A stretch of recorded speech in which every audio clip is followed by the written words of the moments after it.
Apart from these modules, there are uh, s- there are certain sets of questions that you will have to answer after each and every module, which is a part of your self-assessment, and we are calling it as self-assessment quiz.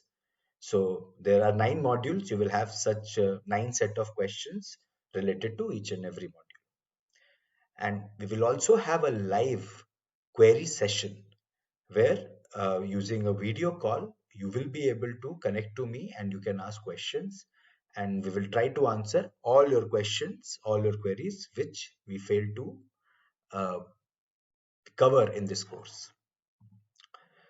Once we have gone through this exercise or this short course of 3 to 4 hours, our journey should end with certain outcomes there, because every exercise is uh, in vain if there is no outcome related to that exercise.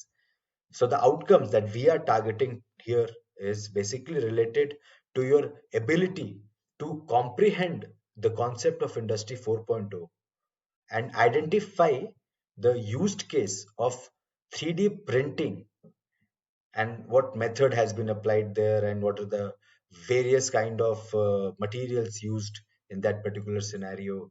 So after this course we expect you that you basically have the know-how of how 3D printing is working in the modern manufacturing world, and you can immediately explore, you can immediately spot a real world example if you see around you.